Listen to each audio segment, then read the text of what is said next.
વાવ-થરાદ જિલ્લાના સરહદી પંથકમાં ચિંતાજનક દ્રશ્યો સામે આવી રહ્યા છે। એક સમય હતો જ્યારે આ ધરતી સોનું ઉગાવતી હતી અને એ જ ધરતી સફેદ ક્ષારની ચાદર ઓઢીને ધીમે ધીમે તે જમીનો ખેતીલાયક રહેવાની નથી। વર્ષોથી જમીનમાં વધતા ક્ષારના કારણે ખેડૂતોની મહામૂલી જમીન બંજર બની રહી છે। વારંવારની રજૂઆત છતાં તંત્ર જાણે ઘોર નિંદ્રામાં હોય તેમ એક પણ નક્કર કાર્યવાહી કરવામાં આવી નથી।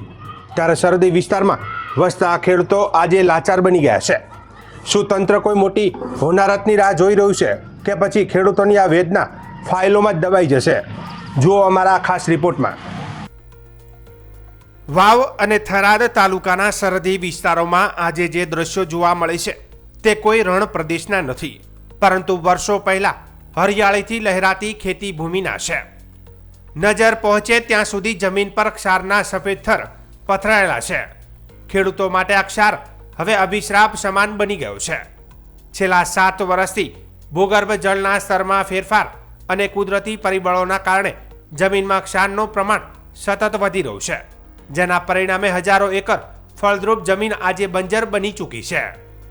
સરહદી પંથકના ખેડૂતોનો આક્ષેપ છે કે તેઓએ આ ગંભીર સમસ્યા અંગે સ્થાનિક વહીવટી તંત્રથી લઈને રાજ્ય સરકાર સુધી અનેક વખત લેખિત અને મૌખિક રજૂઆતો કરી છે, પરંતુ ખેડૂતોની વેદના તંત્રના બહેરા કાને પહોંચતી નથી। તંત્રની નિષ્ક્રિયતાને કારણે ખેડૂતો આજે પાયમાલ થવાની કગાર પર આવી ગયા છે। મોંઘા ભાવના બિયારણ, ખાતર અને દવાઓ નાખ્યા બાદ પણ જમીનમાં કશું ઉગતું નથી। પરિણામે ખેડૂતોના માથે દેવાનો ભાર સતત વધતો જઈ રહ્યો છે। ખેડૂતો કહે છે કે સાહેબ, અમારી જમીન હવે ખેતી લાયક રહી નથી। ચારે બાજુ મીઠું જામી ગયું છે। અમે અનેકવાર રજૂઆત કરી, પરંતુ કોઈ અધિકારી જોવા સુધી આવ્યો નથી।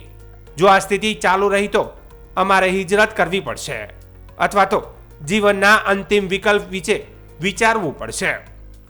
સરહદી વિસ્તારના આ ખેડૂતો પર સમગ્ર પંથકની અર્થવ્યવસ્થા આધારિત છે, પરંતુ આજે તેઓ લાચાર બન્યા છે। એક તરફ કુદરત રૂઠી છે અને બીજી તરફ તંત્રની ઉદાસીનતા ખેડૂતોના દુઃખમાં વધારો કરી રહી છે। વાવ અને થરાદ તાલુકામાં છેલ્લા 7 વર્ષથી ચાલતી આ અદ્રશ્ય લડાઈ જમીનને ધીરે ધીરે ખોખલી કરી રહી છે। ખેતરોમાં હવે પાકની જગ્યાએ સફેદ ક્ષારની ચાદર જોવા મળે છે। પરિસ્થિતિ એટલી ગંભીર બની ગઈ છે કે અનેક જગ્યાએ ઘાસનું તરણું પણ ઉગતું નથી। જમીન સાથે જોડાયેલું ખેડૂતોનું ભવિષ્ય પણ અંધકારમાં ધકેલાઈ રહ્યું છે।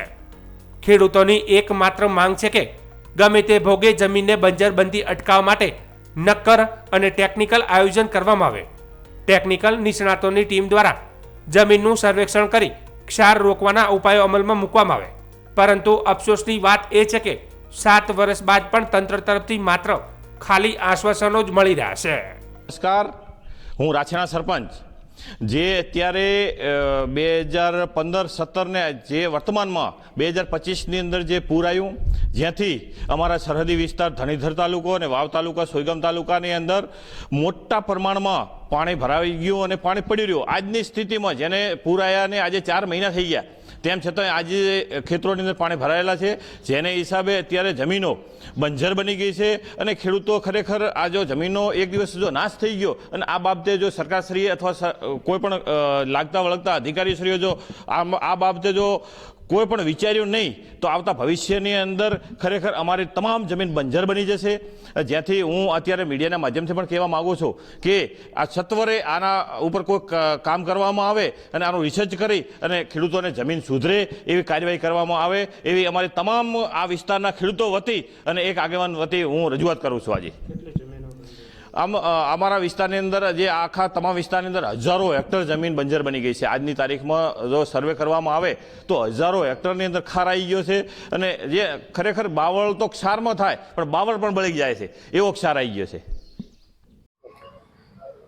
છેલ્લા 7-8 વર્ષથી આ વિસ્તારમાં વધુ પડતા વરસાદના લીધે સરહદી વિસ્તારના ગામડાઓની જમીન ક્ષારમાં ફેરવાઈ રહી છે અને ખેડૂતોની લાખો હેક્ટર જમીન બરબાદ થઈ રહી છે। હું આપના માધ્યમથી ગુજરાત સરકાર અને વહીવટી તંત્ર પાસે માગણી કરું છું કે સરકારે વહેલામાં વહેલી તકે ટેકનિકલ નિષ્ણાતોની સમિતિની રચના કરી આ જમીનનો સેમ્પલ એકઠો કરી અને વહેલામાં વહેલી તકે આ રણને આગળ વધતું અટકાવવું જોઈએ। જો સરકાર ઉદાસીન વલણ દાખવશે અને આ અંગે જરૂરી પગલાં નહીં ભરે તો ખેડૂતોને ભૂખે ભરવાનો વારો આવશે અને હજારો હેક્ટર જે જમીન છે એ બંજરમાં ફેરવાઈ જશે. જેથી આપના માધ્યમથી હું સરકારશ્રીને માગણી કરું છું કે વહેલામાં વહેલી તકે આનો યોગ્ય ઉકેલ લાવવા માટે ટેકનિકલ નિષ્ણાતોની સમિતિ રચે અને એને આગળ વધતું અટકાવે. સાહેબ, અગાઉ પણ સેમ્પલ લેવામાં આવ્યા હતા અને પરિણામ શૂન્ય આવ્યું છે.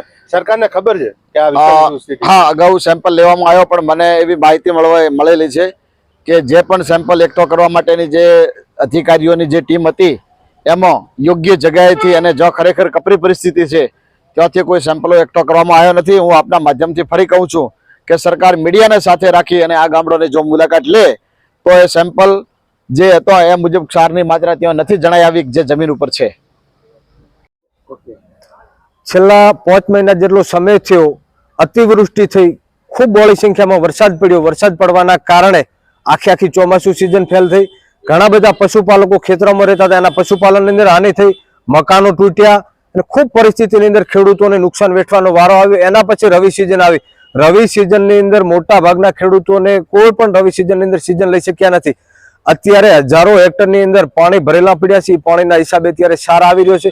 ખેડૂતોની પરિસ્થિતિ દયનીય થઈ છે. આખી ગુજરાતની સરકાર વાવથરા જિલ્લાની અંદર ઉતરી, ખેડૂતોને આશ્વાસન આપ્યું, ખેડૂતોને સોનાના નળિયા ચડાવી દેશો આવું આશ્વાસન આપ્યું. પરંતુ આજ દિવસ સુધી ખેડૂતોની એટલી બધી પરિસ્થિતિ વિકટ છે કે ના પૂછો વાત. ખેડૂત અત્યારે આત્મહત્યા કરે એવી પોઝિશન ઉપર આવીને ઊભી છે. સરકાર અમારી માંગ એવી છે કે તાત્કાલિક ધોરણે પાણીનો નિકાલ થાય, જમીનની સુધારણા થાય, પીએચની અંદર સુધારો આવે, ના જગતનો તાત વ્યવસ્થિત રીતે ખેતી કરી શકે અને એનું જીવન નિર્વાહ કરી શકે. બાકી અત્યારના ખેડૂતો આત્મહત્યા કરે એવી પોઝિશનની અંદર છે અને ખેડૂતો આવું રહેશે તો હિજરત કરીને ખેતી છોડી દેશે. આ જગતના તાત ઉપરની મુશ્કેલી અમે સરકારને મીડિયાના માધ્યમથી કહીએ છીએ અને આ નોંધ ગંભીરતાથી સરકારને તંત્ર લે એવી મારી ખેડૂત આગેવાન તરીકે માંગ છે. સરપંચ, શું નામ? પરાગાભાઈ રણછોડભાઈ કુંડાળિયા. સરપંચ, સરહદી વિસ્તારમાં કેટલા એવા વિસ્તારો છે, કેટલા એવા હેક્ટર જમીન છે જ્યાં પાણી હજી યથાવત છે? હવે એવી તો ખાસી બધી જગ્યાએ પાણી પડ્યું છે કે હજી ખેતરોમાં વાવેતર રવિ પાક નથી થયો. હજી એવા ઘણા બધા ખેતર પડ્યા. ખેડૂતોને શું હાલ છે? ખેડૂતોને જેનું ખેતર છે ને જેનું પાણી પડ્યું છે ને જેને પૈસા છે ને નથી આવ્યા એને તો ખૂબ ખરાબ હાલત છે ને. ચિંતા કરીને મળી જાય ક્યારે પૈસા આવશે. અમને ફોન આવે ભાઈ અમારા પૈસા ક્યારે આવશે. જે ફોર્મ ભરેલા પડ્યા છે એનું કોઈ હજી અમને કોઈ સરકાર વળતર અમે આશા છે કે આપશે, કે સરકાર કહેતા હતા કે ભાઈ પૈસા મળી જશે, કોઈ નહીં રહે તો કોઈ ના રહે એના માટે રહી ગયા. એમને ચૂકવણું કરવા સારું વિનંતી છે. ખૂબ દશા ખરાબ છે. ઘણા બધા આખા વિસ્તારમાં, તાલુકાના વિસ્તારમાં ઘણા એવા ખેતરો છે તેના એક ખેતર જેનું ખેડૂતને ભાગે આવ્યું એની દશા ખૂબ ખરાબ છે. ક્ષાર કેટલા હદે છે ખેતરોમાં? એ કોઈ અમારી બાજુ તો બહુ છે. મેઠાવી, બાઉન્દ્રી, કારેલી, ગોમડી, કુંડાળિયા અને એ વિસ્તારમાં હરાર હું તો કહું છું કે આપણા બધા વિસ્તારમાં એવી જ પરિસ્થિતિ હશે જ.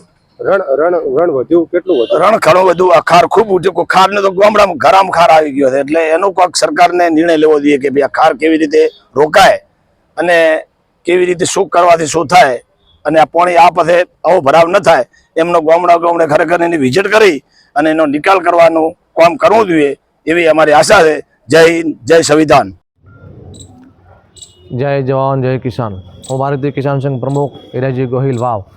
અત્યારે જે જમીન દિન પ્રતિદિન જે બંજર બની રહી છે અને રણ વધતું રહ્યું છે, એમને એના માટે સરકારશ્રીને પણ અગાઉ એવી વાત થઈ કે સેમ્પલ લીધેલ છે, નાગલા હોય, ખોનપુર હોય, પણ એ મને એવું લાગે છે કે આ વાવ તાલુકાના સોયગામ હોય, આ ગામડાની અંદર કોઈ સેમ્પલ લેવામાં આવ્યા હોય તો હજી સુધી કોઈ એનું પરિણામ આવ્યું નથી.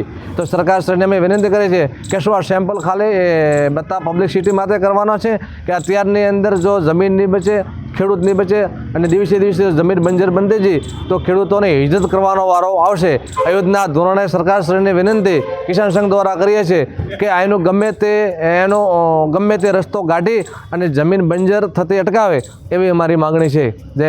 સવાલ એ છે કે શું સરકાર પાસે આ સમસ્યાનો કોઈ ઉકેલ નથી કે પછી સરહદી વિસ્તારના ખેડૂતોની વેદના સમજવા તંત્ર પાસે ફુરસદ નથી? જો વહેલી તકે કાર્યવાહી નહીં થાય તો ખેડૂતો ઉગ્ર આંદોલનનો માર્ગ અપનાવે તેવી શક્યતા નકારી શકાતી નથી. ખેડૂત જગતનો તાત હોવાનો દાવો કરનાર નેતાઓ ક્યારે આ સફેદ રણ બનતી જમીન તરફ નજર કરશે? જો અમારો આ અહેવાલ આપને ગમ્યો હોય તો અમારા વિડીયોને શેર કરવાનું ભૂલતા નહીં અને કોમેન્ટ કરી જણાવજો કે આ અહેવાલ તમને કેવો લાગ્યો. રિપોર્ટ ધ્રુપલ જયસ્વાલ, યે હૈ ન્યૂઝ ઇન્ડિયા, વાવ થરાદ.